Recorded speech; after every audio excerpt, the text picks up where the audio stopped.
নাম দিয়ে কি হবে? নাম দিয়ে জান্নাত পাওয়া যাবে না, বংশ দিয়ে জান্নাত পাওয়া যাবে না। বংশ দিয়ে যদি জান্নাত পাওয়া যেত, আবু জেহেল জান্নাত পেত। বাবার পরিচয় দিয়ে সন্তান যদি জান্নাত পেত, নূহের ছেলে কেনান জান্নাত পেত।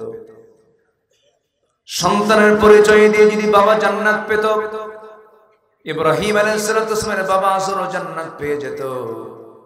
বাপ বেটার পরিচয়, বংশগত পরিচয়, কোন পরিচয় দিয়ে জান্নাত মিলবে না। জান্নাত পাওয়ার জন্য ঈমান লাগবে আর নেক আমল লাগবে। ঈমান ছাড়া আর নেক আমল ছাড়া জান্নাত পাওয়া যাবে না। গোটা পৃথিবীর যত মুসলিম দেশ আছে, আমার মনে হয় জরিপে দেখা যাবে সবচেয়ে বেশি বেনামাজি মুসলমান আমার দেশে। কারণ আছে, এই দেশ শাসন করেছে কেউ 25 বছর, কেউ 16 বছর, কেউ 9 বছর, মাঝখান দিয়ে মঈনুদ্দিন ফখরুদ্দিনরা কয়েক বছর, ঠিক কিনা? এখনো চলছে। সব তো মুসলমান, কিন্তু কেউ ইসলাম দিয়ে দেশ চালায়নি। নামাজি হবে কেমনে? অতএব সব দেখা শেষ, আগামীর দেশ আমরা দেখতে চাই কোরআনের দেশ। রাজি আছেন কারা কারা? হাত উঁচু করে দেখান মুসলমান।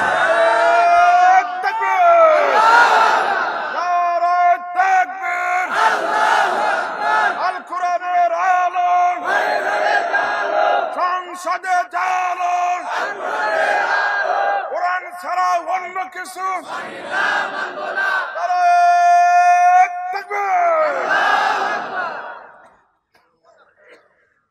সূর্য আমাদের ক্ষতি করে না উপকার করে? বলেন বলেন। সূর্যের দ্বারা আমরা ক্ষতিগ্রস্ত হই না, উপকৃত হই? আচ্ছা, এই যে মাটি আল্লাহ দিয়েছেন, এটা আমার দ্বারা ক্ষতি হয় না উপকার হয়? সূর্য দিয়েছেন কে? এই জমিন দিয়েছেন কে? ওই আকাশ সৃষ্টি করেছেন কে? সে আল্লাহর পক্ষ থেকে কোরআন এসেছে। আর সেই কোরআনের আইনকে বাদ দিয়ে বান্দার কত বড় সাহস, ও নিজে আইন একটা বানায় ও দেশ চালায়। আমরা কত বড় জালিম। নূহ আলাইহিস সালাম তিনি দাওয়াত দিয়েছেন 900 বছর। কত বছর? শুধু দিনে না, দাউতু কওমি লাইলান ওয়া নাহারা, দিনে রাতে দাওয়াত দিয়েছেন। ইসলাম কবুল করছে মাত্র 70 থেকে 80 জন। এখানে কি এরকম সংখ্যা আছে? বিশাল ব্যাপার। আলহামদুলিল্লাহ বলেন।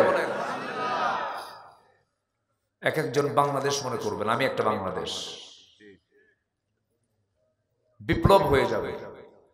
একটু আমরা মনোযোগ দিয়ে শুনি, তাহলে আল্লাহ যে বিধান দিয়েছেন, এই বিধান ছাড়া কোনো বিধান মানা যাবে? আমার দেশের পার্লামেন্ট, আমার দেশের সচিবালয়, আমার দেশের মন্ত্রণালয়, আমার দেশের কোর্ট কাছারি আদালত সব কোরআন দিয়ে চলে না মানুষের আইন দিয়ে চলে? তাহলে আমরা কি বিজয় আনছি? আপনারা বলেন। এখনো বিজয় আসে নাই। বিজয় আনতে হবে সামনে। আমরা শুনেছি এক সাগর রক্তের বিনিময়ে বাংলার স্বাধীনতা এসেছে। আরো সাগর রক্ত দিতে যদি হয়, দিন প্রতিষ্ঠার জন্য আরো রক্ত দেব। দেশের জমিনে আমরা কোরআনের রাজ কায়েমের সফলতার চূড়ান্ত শিখরে আমরা অবশ্যই পৌঁছে যাব। আল্লাহ কবুল করুন। সফল যদি হতে চায়, আল্লাহ তাআলা ম্যাক্সিমাম জায়গায় আফলাহ শব্দ প্রয়োগ করেছে। সফল তারা, মুফলিহুন, আফলাহ এরকম শব্দ প্রয়োগ করেছে। 9টা কাজ, এর মধ্যে 1 নম্বর কাজ হলো ঈমান আনতে হবে, নেক আমলটা ভালো করে করতে হবে। মহান রব্বুল আলামিন বলেন, ইন্নাল্লাযীনা আমানু ওয়া আমিলুস সালিহাতি কানাত লাহুম জান্নাতুল ফিরদাউসি নুজুলা খালিদিনা ফিহা লা ইয়াবগুনা আনহা হিওয়ালা। জোরে বলুন আল্লাহু আকবার। ইন্নাল্লাযীনা আমানু ওয়া وعملوا الصالحات لهم جنات تجري من تحتها الأنهار ذلك الفوز الكبير জোরে বলুন আল্লাহু আকবার আরেক জায়গায় বলছেন ইন্নাল্লাযীনা আমানু ওয়া আমিলুস সালিহাত কানাত লাহুম জান্নাতুন নাঈম জোরে বলুন আল্লাহু আকবার ঈমান আনবে নেক আমল করবে আমি তার জন্য জান্নাতুল ফিরদাউস রেখে দিয়েছি জান্নাতুন নাঈম রেখে দিয়েছি তার জন্য 8টা জান্নাত রেখে দিয়েছেন তিনি আমার কে কয়টা জান্নাত 8টা সবাই কি জান্নাত পেতে রাজি আছি তো নামাজ না পড়িয়া আমার দেশের মানুষ খুব সস্তায় জান্নাত পেতে চায় সহজে জান্নাত পেতে চায় কিন্তু জান্নাতের রাস্তা কি কুসুমাস্তীর্ণ না কণ্টকাকীর্ণ কাটা দিয়ে বাধা দিয়ে তার বড় প্রমাণ হচ্ছেন আমার রাসূল নিজে নবীজির যখন ইন্তেকাল হয় তখন নবীজির কোমর বাঁকা ছিল না সোজা ছিল তাহলে আমরা ঈমান তো আনছি নাকি ঈমান আনা তো শেষ আমার দেশের বহু লোকের নামই আছে ঈমান আলী আর কি লাগে তবে কিয়ামতের দিন যদি ডাক দেখে এই ঈমান আলী এদিকে আয় ওর তার কোনো টেনশন নেই নাম হলো ঈমান আলী নামাজ পড়ে যায় নাম হচ্ছে রমজান আলী রমজান মাসে দুপুরবেলা ভাত খায় নাম হচ্ছে আতর আলী পকেটে গাজার গন্ধ নাম হলো বাদশা মিয়া ভিক্ষা করে আছে কি না নাম হলো হিম্মত আলী সাইকেলের চাকা বাস্টলের সিট হয়ে পড়ে আছে কি না নাম দিয়ে কি হবে নাম দিয়ে জান্নাত পাওয়া যাবে না বংশ দিয়ে জান্নাত পাওয়া যাবে না বংশ দিয়ে যদি জান্নাত পাওয়া যেত আবু জেহেলও জান্নাত পেত বাবার পরিচয় দিয়ে সন্তান যদি জান্নাত পেত নূহের ছেলে কেনান জান্নাত পেত সন্তানের পরিচয় দিয়ে যদি বাবা জান্নাত পেত ইব্রাহিম আলাইহিস সালামের বাবা আজরও জান্নাত পেয়ে যেত বাপ বেটার পরিচয় বংশগত পরিচয় কোন পরিচয় দিয়ে জান্নাত মিলবে না জান্নাত পাওয়ার জন্য ঈমান লাগবে আর নেক আমল লাগবে ঈমান ছাড়া আর নেক আমল ছাড়া জান্নাত পাওয়া যাবে না বহু নেক আমল আমরা 16 বছর দেখছি হাইরে নেক আমল হলমার্ক শেয়ার বাজার ব্যাংক লুটপাট বেক্সিমকো গ্রুপ কোটি কোটি টাকা লোপাট করেছে লাভটা হলো কি দাড়ি কাইটাও তো কাম হলো না কাম হয়েছে কলার পাতা শুয়েও কাম হয়নি তাহলে তারা দাড়ি রাখছে কি সুন্নত মনে করে না নিজের মনে করে ঠিক কিনা নিজের দরকার কোটি কোটি টাকা লোপাট হলো এত সম্পত্তির পাহাড় সে বানালো শেষ পর্যন্ত দাড়ি কেটে মাথার চুল কালো করে পাঞ্জাবি খুলে গেঞ্জি পরে পাজামা খুলে লুঙ্গি পরে তরকারি বিক্রেতা সেজে নৌকায় চড়ে বন্দুক নিয়ে পালানোর চেষ্টা করলো কিন্তু কোস্টগার্ড ধরে ফেললো বন্দুকে আগে আইন মন্ত্রীকে ধরে বলল স্যার চিনছি আপনাকে চলেন থানায় যেতে হবে আইন মন্ত্রীকে আমি কি একা আসছি আমি তো জামাতের সাথে আসছি কিসের সাথে জামাতের সাথে কে আপনার সাথে কে আসছে ওই যে বসে আছে চিনি না তো কে ভালো করে দেখো কে মাথার চুল কালো লোকটা কে ভালো করে দেখো ওটাই দরবেশ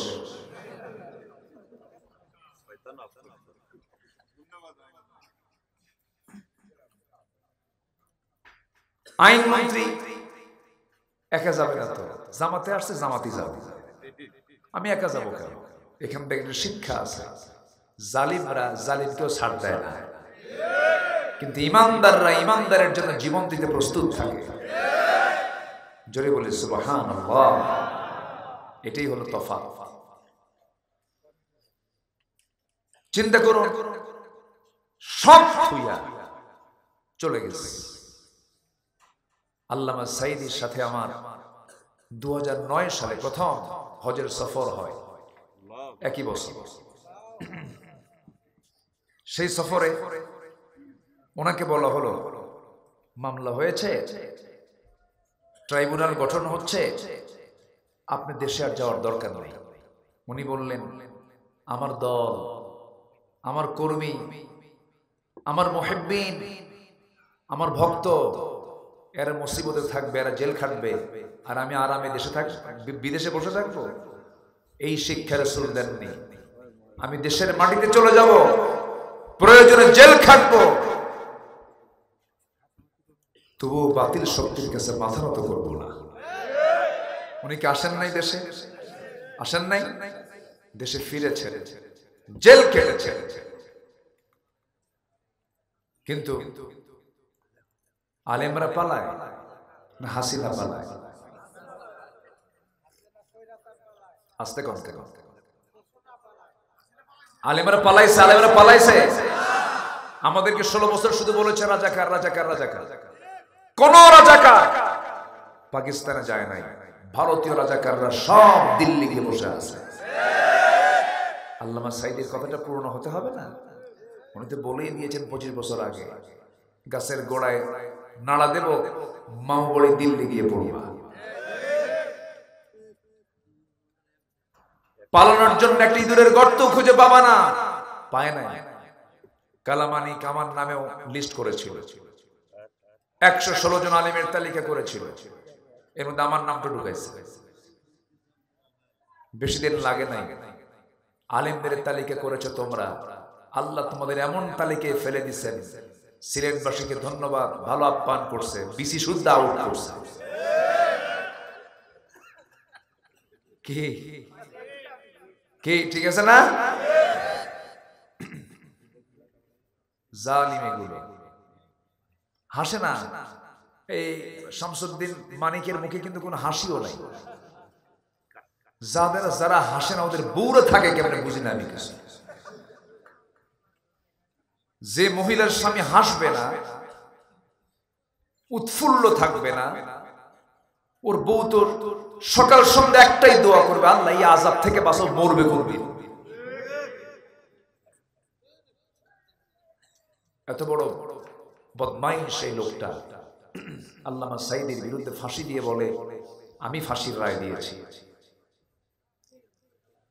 আমরা অবিলম্বে আল্লামা সাঈদীকে চিকিৎসার নামে যারা পয়জনিং করে হত্যা করেছে, ওয়াজ মাহফিলের প্ল্যাটফর্ম থেকে জানাতে চাই, ওই সমস্ত কুলাঙ্গারদের ধরে চূড়ান্ত শাস্তি নিশ্চিত করা হোক।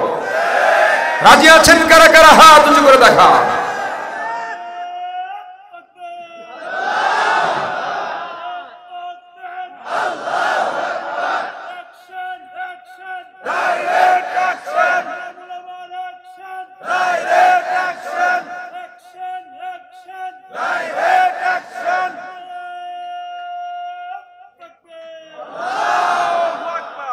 আল্লাহ কবুল করুন। 50-60 বছর আগের যদি বিচার হতে পারে, এই তাজা রক্তের বিচার অবশ্যই বাংলার জমিনে হতে হবে। হবে হবে না কেন? হবে না ইনশাআল্লাহ। কিন্তু মাঝখান দিয়ে কিছু শকুন ঢুকছে, কিছু শকুন ডিস্টার্ব করতেছে। হ্যাঁ হ্যাঁ, কিছু শকুন ঢুকছে। শকুন উপদেষ্টার ভিতরে ঢোকার চেষ্টা করছে, ঢুকে পড়েছেও কিছু। বইয়ের কামাই খায়, বউ নাচে, সে কামাই খায়, ঠিক কিনা? সমকামিতায় বিশ্বাসী, লিভ টুগেদারে বিশ্বাসী, নোংরা চরিত্র, বউকে পরপুরুষের সামনে বসায় রাখে। এগুলো চরিত্রহীন ব্যক্তি যদি দেশের কর্ণধার হয়, ওই শহীদের রক্তের সঙ্গে এগুলো বেঈমানি আচরণ। আমাদের চোখ কান খোলা রাখতে হবে, আমরা সতর্ক থাকবো। জোরে বলি ইনশাআল্লাহ। সফল হতে হলে 1 নম্বর পুঁজি হলো কি আনা? বলেন কি আনা? সেটা কি আমলহীন ঈমান? বলেন বলেন আমল ওয়ালা ঈমান। বলেন আমল সহ ঈমান। কি সহ ঈমান? আমল সহ ঈমান। নামাজি, হালাল পন্থা অবলম্বনকারী হতে হবে, চরিত্রবান হতে হবে। জিনার কাছে যাওয়া যাবে না, গুনার কাছে যাওয়া যাবে না। আজকের যুব সমাজ তোমরা জেনে রেখে দিও, তোমার চরিত্রকে ধ্বংস করার জন্য ইউরোপ আমেরিকা তোমার সামনে সব কিছু উলঙ্গ করে রেখেছে। উলঙ্গের দিকে তাকাবা না, নোংরামির দিকে তাকাবা না, ডিভাইসের দিকে নজর দিবা। তুমি দেখতেছো মোবাইল, আর তোমাকে দেখছেন পিছন থেকে তিনি আমার কে? আল্লাহ দেখছেন। সময় নষ্ট করবা না। বিবাহ পূর্ব কোনো নোংরামি সম্পর্ক করবে না। তোমার মার দিকে তাকাও, তোমার বোনের দিকে তাকাও, তোমার স্ত্রীর দিকে তাকাও, যে বিয়ে করেছো তার দিকে তাকাও। মায়ের সম্মান আছে না নাই? বোনের সম্মান আছে না নাই? এক সাহাবী এসে বলছে, হুজুর আমি সব বাদ দেব, জেনা বাদ দিতে পারবো না। যেরকম নাউজুবিল্লাহ। আমার নবীজি বললেন, সাহাবী তাই যদি হয়, তোমার মার সঙ্গে যদি কেউ জেনা করতে আসে কি করবে বলো? সঙ্গে সঙ্গে সাহাবী বলছেন, হুজুর আমি তাকে জব করব। মার সঙ্গে জেনা করা অসম্ভব ব্যাপার। তোমার মেয়ের সঙ্গে যদি কেউ জেনা করতে আসে, ওদের সহ্য করতে পারবো না। তোমার স্ত্রীর সঙ্গে যদি কেউ জেনা করতে আসে, কোনো ক্রমেই মেনে নেব না। রাসূল বললেন, তুমি যার সঙ্গে জেনা করতে যাবে সে কারো না কারো মেয়ে, কারো না কারো মা, কারো না কারো বোন। সাহাবীর চক্ষু বেয়ে টপ টপ করে পানি পড়ছে আর বলছে, হুজুর আপনি সত্যি আল্লাহর নবী। আল্লাহর কসম করে বললাম, আজকে থেকে আমি জেনার কাজ বন্ধ করে দিলাম। কেমন করে একটা মেয়ের দিকে লোলুপ দৃষ্টিতে তাকিয়ে থাকে? ইউনিভার্সিটি গুলো কি করে রেখেছিল? ওরা নিষিদ্ধ করতে চেয়েছিল ইসলামকে, ওরা নিষিদ্ধ হয়ে গেছে। 5 অগাস্টের মাত্র 4-5 দিন আগে এই দেশে অনেকগুলো দল আছে। শুধু ইসলামী দল আছে 51টা। কয়টা? 51টা। আরো তো অনেক ইসলামী দল আছে। এর মধ্যে কয়টা দল তারা নিষিদ্ধ করেছিল? বলেন কয়টা? অঙ্ক বুঝতে হয়, বুঝে নিতে হয়। আপনি আমি মানুষ হক দল না চিনলেও বাতিলরা ঠিকই জানে কোনটা হক দল। ওরা চেনে। বাতিলের বন্দুকের নল কোন দিকে তাক করা থাকে, যেটা হক দল সেই দিকে তাক করা থাকে। পারে নাই, 5 দিনও যায় না। ওরা চেয়েছিল কোন নির্দিষ্ট দলকে নিষিদ্ধ করার জন্য নয়, তারা চেয়েছিল ইসলামকে নিষিদ্ধ করার জন্য। ইসলাম কার? ইসলাম কার? ইসলামকে নিষিদ্ধ করা মানে কি? নিজেদের অস্তিত্ব বিলীন হয়ে যাওয়া। এটাই হয়েছে। সম্মানিত ভাইয়েরা, আমার দেশে বিগত 16 বছর অনেক দাড়ি টুপিওয়ালাও খুব তেল মেরেছে, মানে নাই? বাইতুল মুকাররমের খতিব উধাও নাই। 5 অগাস্টের পর নিখোঁজ সংবাদ, খতিব সাহেব খুঁজে পাওয়া যাচ্ছে না। শোনেন নাই? 2 সপ্তাহ পর আবার দখল করতে আসছে। মোটামুটি জুতো মারছে। হ্যাঁ। পরে সাংবাদিক সম্মেলন করে বলে, আল্লাহ তাআলা আমাকে হেফাজত করেছেন, একটা জুতো আমার গায়ে লাগে নাই। কি কথা কি বুঝতেছেন আপনারা?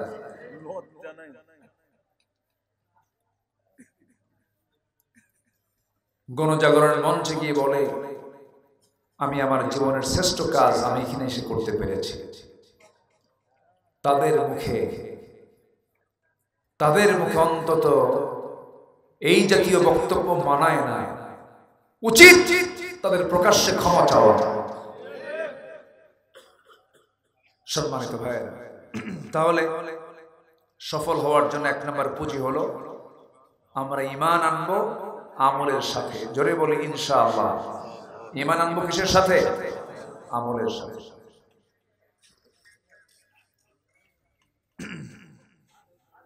নাম্বার 2, আমরা নাপাক থাকবো না পবিত্র থাকবো? নাপাক না পবিত্র?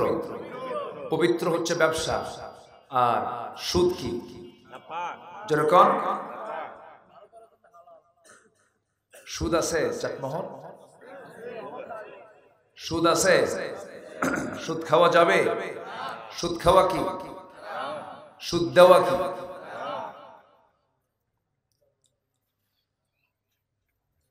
পরোক্ষভাবে দেশের কোন মানুষ সুদের বাইরে নেই। সুদের বাইরে তখনই থাকা যাবে যখন আমরা রাষ্ট্রীয় পর্যায়ে যাকাত চালু করে সুদকে বন্ধ করে দেব। এছাড়া বন্ধ হবে না। চাটমোহর শুধু সুদের সমস্যা নয়, সুদের সমস্যা আঞ্চলিক না জাতীয়? জাতীয় সমস্যা।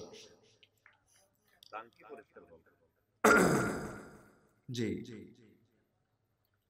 আল্লাহ রাব্বুল আলামিন বলেন, قد أفلح من تزكى وذكر اسم ربه فصلى بل تؤثرون الحياة الدنيا والآخرة خير وأبقى إن هذا لفي الصحف الأولى صحف إبراهيم وموسى জোরে বলবেন আল্লাহু আকবার।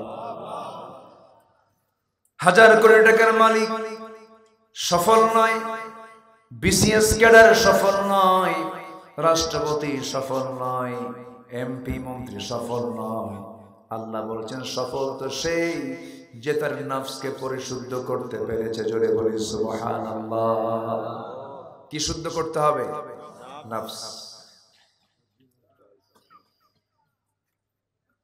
এই নফস যদি শুদ্ধ হয়ে যায় সব শুদ্ধ হয়ে যাবে। নফসের বিশুদ্ধতা নিয়ে আসতে হবে, নফসকে পরিশুদ্ধ করতে হবে। আমার বন্ধুগণ, এই মন, এই নফসটা চায়, গাড়ি চাই, বাড়ি চাই, নারী চাই, জেনা ব্যভিচার সবকিছু এই নফসটা চায়। কিন্তু নফসকে পরিশুদ্ধ করার জন্য সবার আগে যে মাধ্যমটা দরকার, যে কিতাবটা দরকার, সেই কিতাবের নাম কি বলে? নফসকে ঠিক রাখতে হলে এই কিতাবের সাথে সম্পর্ক রাখতে হবে। পরিশুদ্ধতা কাকে বলে? একটা এক্সাম্পল আমি দেব। সাইয়েদনা আবু বকরের নাম সবাই শুনেছেন তো নাকি? 1 নম্বর খলিফা। কয় নম্বর খলিফা? 1 নম্বর খলিফা। তিনি ব্যবসায়ী ছিলেন, তিনি কাপড় বিক্রি করতেন, কাপড়ের দোকানদার তিনি ছিলেন। খলিফাতুল মুসলিমিন ছিলেন, আবার দোকানে গিয়েও বসতেন। কোন একদিন দোকানে বসে আছেন, 6 মাস আগে তিনি একজন ব্যক্তির কাছে কাপড় বিক্রি করেছিলেন। সেই কাপড়টা 6 মাস পরে পছন্দ হয় নাই। ওই কাপড় ক্রেতা কাপড়টা ফিরে নেওয়ার জন্য, ফিরে দেওয়ার জন্য সাইয়েদনা আবু বকরের শরণাপন্ন হয়ে খলিফার সামনে দাঁড়িয়ে বলতেছে, আবু বকর, 6 মাস আগে এই কাপড়টা নিয়ে গেছিলাম, কিন্তু এই কাপড়টা আমার পছন্দ হয় না, এই কাপড়টা আপনি ফেরত নিয়ে নেন। সাইয়েদনা আবু বকর সিদ্দিক রাদিয়াল্লাহু আনহু কাপড়টা ফেরত নিলেন, টাকা তার হাতে ব্যাগ দিয়ে দিলেন। এরপরে তিনি অঝরে ঝাড়াই কান্নাকাটি করছেন। তার চোখের পানি দেখে তার আশেপাশের যে সমস্ত ভাইয়েরা ছিলেন তারা সবাই মিলে বলছেন, ভাই আবু বকর, সামান্য কাপড়ের জন্য আপনার চোখে পানি আসলো কেন? আপনি কেন কান্নাকাটি করছেন?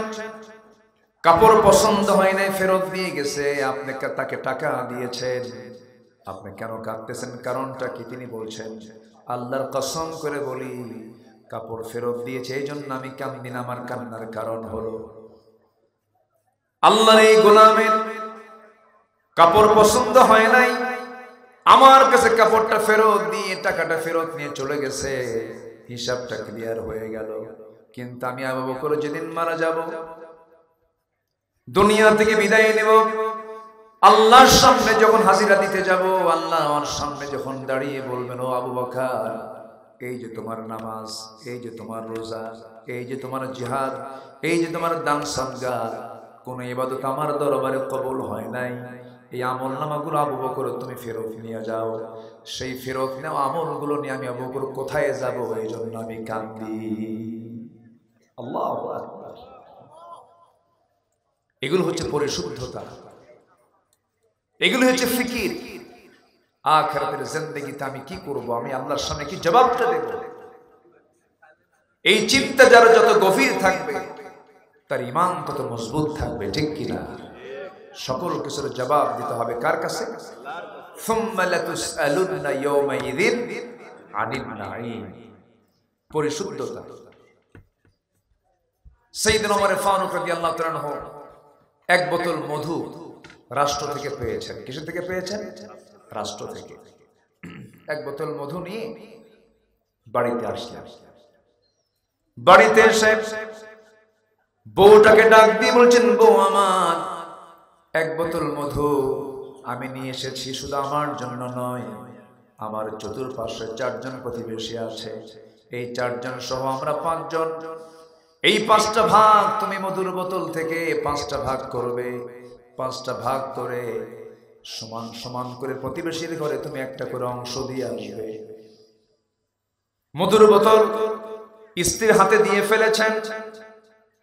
দেওয়ার পর পরে তিনি আবার কি যেন চিন্তা করে বলছেন, বউ আমার, তোমাকে আমি বন্টন করতে দেব না, মধুর বোতলটা তুমি আমার হাতে দিয়ে দাও। তিনি আবার মধুর বোতল হাতের মধ্যে নিলেন। বলুন, এই আচরণ যদি কোনো স্বামী তার স্ত্রীর সঙ্গে করে, মনটা কি ভালো হবে না খারাপ হবে? পরিবেশটা ভালো হবে না খারাপ হবে? খারাপ হয়ে যাবে। ওমর ফারুক রাদিয়াল্লাহু তাআলা আনহু লক্ষ্য করে দেখেন বউটার মন খারাপ, প্রচন্ড তিনি মনক্ষুণ্ণ হয়ে মনে মনে ভাবতেছেন, আমার স্বামী আমাকে বিশ্বাস করলো না, আবার মধুর বোতলটা ফেরত নিয়ে নিল। সেই মধুর বোতল নিয়ে এক প্রতিবেশীর ঘরে চলে গেলেন। প্রতিবেশীর ঘরে দাঁড়িয়ে বলছে, প্রতিবেশী রে শোনো, এই যে এক বোতল মধু তোমাকে দিয়ে গেলাম, সমান 5টা ভাগে ভাগ করবে, এর মধ্যে একটা ভাগ তুমি আমার কাছে দিয়ে যাবে, কিন্তু লক্ষ্য রাখবে যেন অংশ বন্টনে যেন কোনো কম বেশি না হয়। সাইয়েদনা ওমর ফারুক রাদিয়াল্লাহু তাআলা আনহু তার অংশের যে মধু একটা ভাগ তিনি নিয়ে এবার বউয়ের সামনে দাঁড়ালেন। স্ত্রীর সামনে দাঁড়িয়ে বলছেন, স্ত্রী আমার মনক্ষুণ্ণ হইও না, আল্লাহর কসম করে বলছে আমি তোমাকে সন্দেহ করি নাই, তুমি যদি ভুল বুঝো আমাকে মাফ করে দিও। স্ত্রী বলছেন, তাহলে আপনি আমার কাছ থেকে বোতলটা নিয়ে প্রতিবেশীর হাতে দিলেন কেন? আমি কি এটাকে ভাগ করতে পারতাম না? ওমর ফারুক বলছে, তুমি তো ভাগ করতে পারতে, সমান ভাগে ভাগ করতে, কিন্তু একটা প্রশ্ন করবো আমার স্ত্রী, শোনো, মধুটা তরল জিনিস, এই মধু ভাগ করতে নিয়ে 2 ফোঁটা হোক 3 ফোঁটা হোক মধু তোমার হাতে লেগে যেত, এই 2-3 ফোঁটা মধু আমাদের অংশে বেশি আসুক এটা চাই নাই মনে করে মধুভাগের দায়িত্ব আমরা অন্যজনের কাঁধে দিয়ে দিয়েছি। একটু আস্তে কর সুবহানাল্লাহ, একটু জোরে বলে সুবহানাল্লাহ। এটাই হলো শুদ্ধতা। এটা কি শুদ্ধতা? আমরা যেটাই করি না কেন পরিশুদ্ধ জীবন আমরা যাপন করব, জোরে বলি ইনশাআল্লাহ। যার যে পাওনা, যার যা হক এটা বুঝায় যায়। বনের সম্পত্তি দেয় না এমন লোক তো মনে চাকমহরে নাই, আছে? দোয়া করে দেয়। ওরে কি সুন্দর করে বলে দিল, দোয়া শুধু না, বনকে সম্পত্তি দেবে না এমন তাল বাহানা করে, মাঝে মাঝে আবার পাম্পট্টিও দেয়। নাটোরের কাঁচাগোল্লা, বগুড়ার দই, যশোরের খই, টাঙ্গাইলের চমচম, কুমিল্লার রসমালাই, সবগুলো এক জায়গায় জমা করে, এক জায়গায় জমা করে বনকে দাওয়াত দেয়। জন্মের খাওয়ান খাওয়া দিয়া পাম্পট্টি দিয়ে বোনকে পাশে বসায় বলে, বোন আমার একটা কথা বলি কি, রাগ কইরো না, বিয়ে শুধু আব্বা তোমাদের দিয়ে দিছে, তোমরা পরে সংসার করো, এই সংসারে কিছু জমজমি আছে, খবরদার বোন মনক্ষুণ্ণ হবে না, অংশ নিলে কিন্তু ধ্বংস হয়। দেখছেন কি ফতুয়া দিল, একদম সরাসরি শয়তান থেকে ওহী নাযিল হয়েছে। আছে না নাই বলেন তো? এগুলো পরিশুদ্ধ হৃদয় নয়। যার যা হক সে হকগুলো তার কাছে পৌঁছে দেয় হচ্ছে ঈমান। পৌঁছে দাও কি? ঈমান।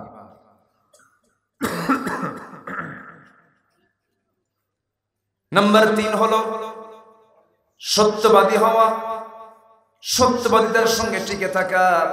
আল্লাহ রাব্বুল আলামিন বলেন, ইত্তাকুল্লাহ ওয়া কুলু কাওলান সাদীদা, আল্লাহকে ভয় করো, সোজা সাপটা কথা বলো। সোজা সত্য কথা বললে পরে ইউসলিহ লাকুম আমালুকুম, তোমার জিন্দেগীর সমস্ত আমলগুলো আল্লাহ পাক যদি একটু আঁকা বাঁকা হয় তা ঠিক করে দিবেন। জোরে বলি সুবহানাল্লাহ। সত্যবাদী হও। আমার দেশে নেতাগুলো যা আছে অধিকাংশ হাসানা মিসা, সত্য কথা বলে না মিথ্যা কথা বলে। কতবার বললো, আমি যদি ক্ষমতায় আসি মদিনার সনদে দেশ চালাবো। মদিনার সনদ না, মোদির সনদে দেশ চলছে। নাম্বার 4 তাকওয়া অর্জন করা। কি অর্জন করা বলেন তো? তাকওয়া। তাকওয়াটা কেমন? গ্রামীণ জীবনের মানুষ বুঝতে পারবেন, যখন আপনি কোনো একটা বাঁশঝাড় অতিক্রম করবেন, বাঁশঝাড় বাঁশের জঙ্গল আপনি পার হতে হলে চোখ বন্ধ করে দৌড় মেরে কি যাওয়া যাবে? দেখে দেখে যেতে হবে, দেখে দেখে যেতে হবে। প্রথমে 2 হাত বের করে ডালপালাগুলো কঞ্চিগুলো সরায়া দিয়ে দিয়ে দেখে দেখে যেতে হবে। ঠিক জাগতিক জীবনে চলতে নিয়ে ইমানদার যখন চলতে নেবে, সামনে সুদ আসবে সরায়া দেবে, মদের বোতল আসবে সরায়া দেবে, জিনা করার জন্য নারীর সামনে প্লেস করবে সরায়া দেবে, সুদের কারবার দেখবে বন্ধ করে দেবে, সবগুলোকে মাইনাস করে চলবে। একমাত্র লক্ষ্য হলো ইহদিনাস সিরাতাল মুস্তাকিম। ওই সমস্ত বান্দাগুলো হলো সফল, আর ওটার নাম হলো মুত্তাকি। জোরে বলি সুবহানাল্লাহ। তাকওয়া। নাম্বার 5 ধৈর্যশীলতা। এই যে বসে আছেন, ধৈর্য ছাড়া বসতে পারতেন? আপনারা যথেষ্ট ধৈর্যশীল, আমি খুবই খুশি হয়েছি, বলি আলহামদুলিল্লাহ। ধৈর্য আছে যার, জান্নাত আছে তার। বউ থাকে সিরাজগঞ্জ, ভিডিও কলে কথা বলতে বলতে রাগের ঠেলে মারছে 100 তালাক। আমাদের ফোন দিয়া কই, হুজুর কাম তো সারছে, কি সেঞ্চুরি করছি? কি সেঞ্চুরি করছে? তালাক দিছে 100টা। শুধু বউ তালাক না, শাশুড়ি শুদ্ধ তালাক দিছে। তাহলে এখন বলেন, বিয়ে আগে না ধৈর্য আগে? ধৈর্য। কি সুন্দর মানুষ আপনারা, আমাকে সময় দিচ্ছেন, একটা লোক নড়তেছেন না, বলি আলহামদুলিল্লাহ। জি, ব্যবসা আগে না ধৈর্য আগে? বলেন, ধৈর্য আগে। ধৈর্য যদি না থাকে, এক কাপড় বিক্রিতে এক কাপড় বিক্রি করার জন্য 20টা কাপড় দেখায়, এরপরও যে কাস্টমারটা পছন্দ হয় না, নেব না, রাগ হলে তো থাপ্পড় মাইরে সই করবে।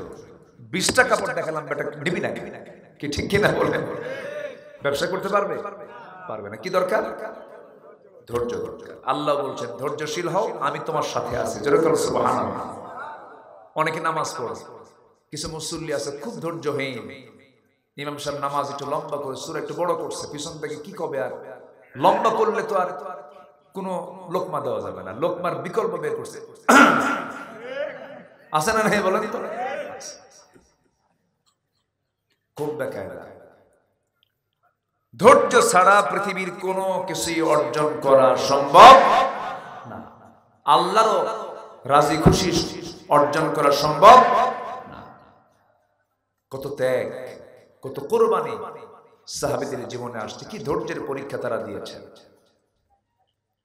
চিন্তা করা যায়, মদিনার আগে মক্কার যখন তিনি ছিলেন, আব্দুর রহমান ইবনে আউফ জান্নাতের সংবাদ পাওয়া একজন সাহাবী।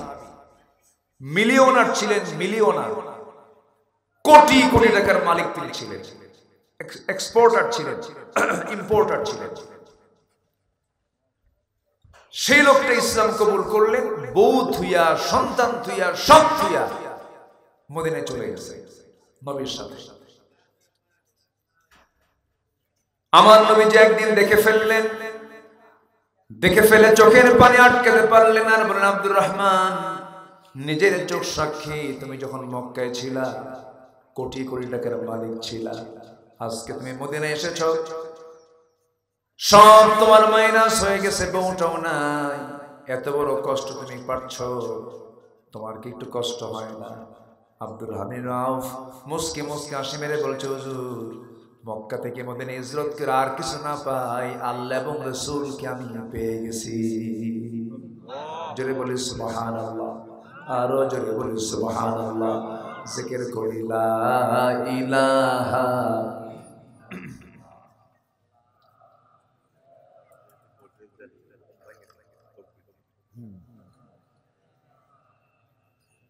সবাই তো ক্লান্ত, তাই না? লা ইলাহা, আরো জোরে লা ইলাহা,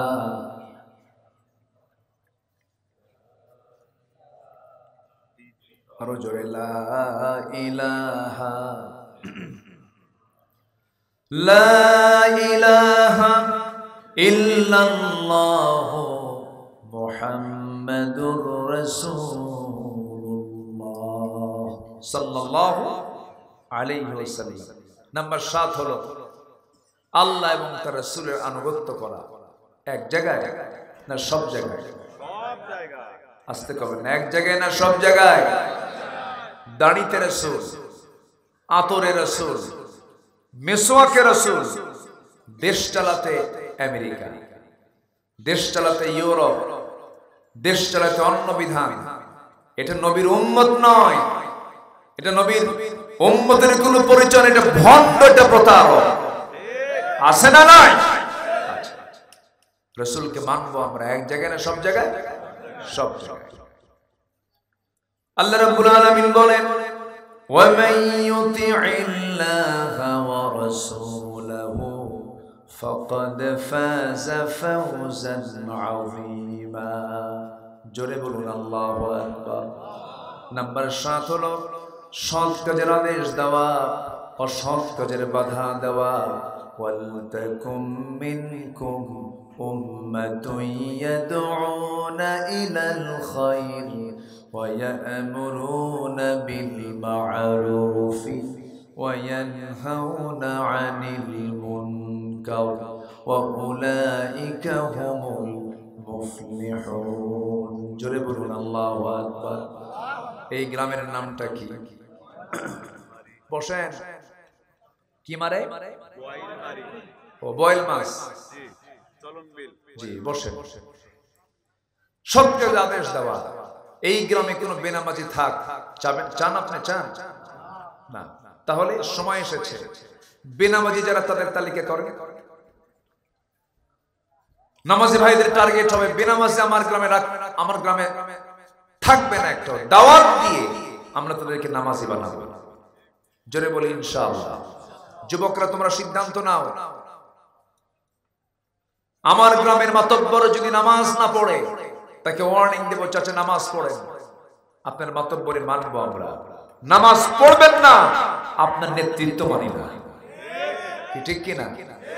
মসজিদ কমিটিকে বলে দিবেন, আগে যা খাইছেন সুদ ঘুষ আর খাবেন না, কমিটিতে থাকে। আর যদি তার চালাতে থাকেন ঘাড় ধাক্কা দিয়ে বের করে দিতে হবে। এটার নাম হচ্ছে তা'মুরুনা বিল মা'রুফ ওয়া তানহাউনা আনিল মুনকার। আল্লাহ তাআলা এই আমলগুলো করার তৌফিক দান করুন। জোরে বলি আমিন। নাম্বার 8 তওবা করা। কি করা বলেন তো? তওবা করা। তওবা করব কার কাছে? আমার দেশের সাবেক এক মন্ত্রী লতিফ সিদ্দিকী, সে বলছে আমি কোনদিন আমিন কই না, আমার জীবনে কোনো গুনাহ নেই। দেখছেন? শোনেন নাই? আমি মুনাজাতই করি না, আমার তো গুনাহ নাই। অথচ রাসূল বলছেন আমি সারা দিনে ফাইন্নী আতুবু ফিল ইয়াউমি 100 মাররা, 100 বারেরও বেশি বার তওবা করব। সম্মানিত ভাই, আমরা তওবা করব কার কাছে? আল্লাহর কাছে। নাম্বার 9 হলো প্রকৃত মুমিন হওয়া। প্রকৃত মুমিনের গুণ মোটামুটি আল্লাহ তাআলা সূরা মুমিনুনের 7টা গুণের কথা বলেছেন। এর মধ্যে 1 নম্বর হলো নামাজ। 1 নম্বর কি? সবাই কি নামাজ পড়তে রাজি আছেন? একটু হাত তুলে দেখেন তো দেখি। জোরে বলি ইয়া আল্লাহ, আমাদেরকে 5 ওয়াক্ত সালাত আদায় করার তৌফিক তুমি আল্লাহ দিয়া দাও। জোরে বলি আমিন, আরো জোরে আমিন। সবার বাড়িতে বউ আছে না নাই? আরে যার নাই তা তো হ্যাঁ, বউ কি সবার জন্য না একার জন্য? সবার জন্য।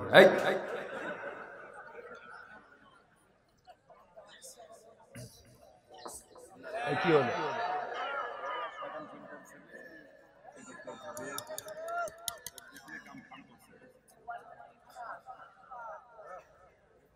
সবাই বসেন বসেন, কেউ উঠবেন না। সেই তৌফিক কামনা করি।